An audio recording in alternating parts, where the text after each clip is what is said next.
Lalu bagaimana kemudian tanggapan masyarakat mengenai kondisi kontroversi dari pakaian bekas ini? Kalau baju bekas sih sebetulnya saya kurang tertarik. Pemerintah tidak langsung melarang seperti itu aja, seharusnya bisa dikasih solusinya. Ya mungkin itu menjadi PR kita bersama, khususnya di sini pemerintah, bagaimana industri lokal dianggap kurang kompeten dibandingkan dengan produk-produk second dari luar negeri. Saya baju bekas import belum pernah beli. Saya kira itu kebijaksanaan yang sangat bijak. Kalau sekarang kan banyak yang murah-murah juga. Banyak yang murah, yang lokal punya. Ya, harganya, kualitasnya juga bagus. Saya kira bodoh lah kita, karena jadi tempat pembuangan sampah aja gitu. Yang pertama harganya murah, relatif murah, terjangkau dengan kalau ya kantong kita lah Pak. Ya dari masyarakat yang ke bawah ini butuh yang murah-murah. Pilihan ya. Itu banyak ya Pak ya? Ya, selain pilihan juga banyak, mereka kan juga ada yang bermerek lah. Kalau kita pas lagi hari baik nemu yang branded. Nah itu, kapan lagi Pak bisa beli branded barang luar negeri tapi dijual di Indonesia dengan harga yang murah, itu aja. Tertarik sih enggak, tapi dulu saya pernah sekali waktu kuliah. Ya memang seru aja sih, suka dapat barang yang bagus, harganya miring. Kalau sekarang saya lihat juga barang UMKM harganya kadang-kadang sudah ada yang nggak make sense. Pak Ade, jadi kalau menurut Pak Ade maunya apa? Biar aman teman-teman Pak Ade dan Pak Ade juga, karena ini kan meresahkan. Langsung saja.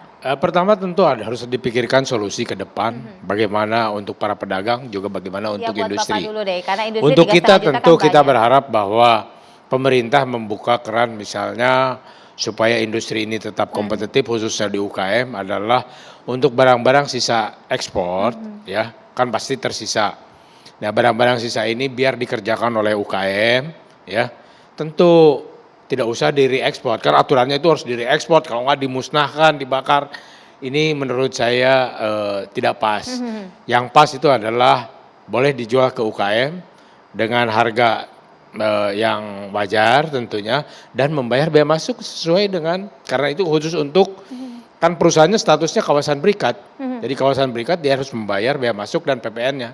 Setelah bayar bea masuk dan PPN, ya tentu industri kecil ini bisa langsung berproduksi dengan kain-kain yang tadi jauh lebih bagus kualitasnya, barang-barang yang kita ekspor dijual fresh juga di kita, hanya tidak bermerek sana gitu kan, tapi barang sama, istilahnya bahan bakunya, itu. Mas Agung, ini kalau melihat kondisinya kan sebenarnya tutup dulu hulunya, karena memang ini sudah ada aturannya, tapi ternyata masih ada masuk tuh.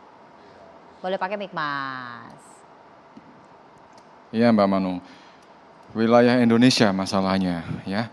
Memang kita berusaha di hulu ya, jajaran dari mulai bea cukai, kemudian kepolisian, Kementerian Perdagangan, dan didukung oleh TNI Polri juga, TNI juga ya, tadi Polri sudah. Memang kita berusaha untuk mencegat di hulunya, di hulu, dicegat. Tapi Indonesia letak geografisnya kita terdiri dari 17.000 pulau, dan ini selama ini efek balon yang terjadi. Dikencengin, biasanya masuk di pesisir timur, pantai timur Sumatera, ya. Dikencengin di sana, dia geser ke Timor Leste. Timor Leste nanti melalui Atambua masuk, nanti di sana sampai Maumere, dicegat di sana, geser lagi. Memang itu masalah klasik, klise, tapi kita sekarang sedang menyiapkan nih Mbak. Kita sedang menyiapkan yang namanya multi-layer law enforcement. Multi-layer itu artinya apa? Dari hulu nanti bea cukai, di laut, kemudian tadi sampaikan Pak Arya Bima, nanti didukung oleh di sektor daratnya dengan TNI Polri, dan juga kita sudah ada juga PPNS Kementerian Perdagangan ya. Nah itu, dan juga mungkin Pemda setempat juga nanti kita bisa kerahkan juga khususnya di perbatasan. Itu.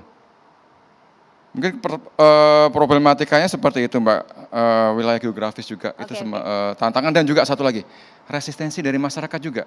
Ini pernah terjadi, ya resistensi masyarakat ketika jajaran kita, ya misalnya bea cukai, pernah terjadi di beberapa tempat, Tanjung Balai Karimun, Tanjung Balai Asahan di Teluk Nibung, kemudian di kawasan timur juga, ya itu resistensi masyarakat, bentrokan masyarakat tuh terjadi juga ketika kapal-kapal pembawa balpres ini ditahan oleh bea cukai. Balpres pakaian bekas ya.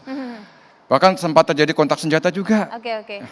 Itu mungkin tantangannya seperti itu. Jadi ada banyak tantangannya.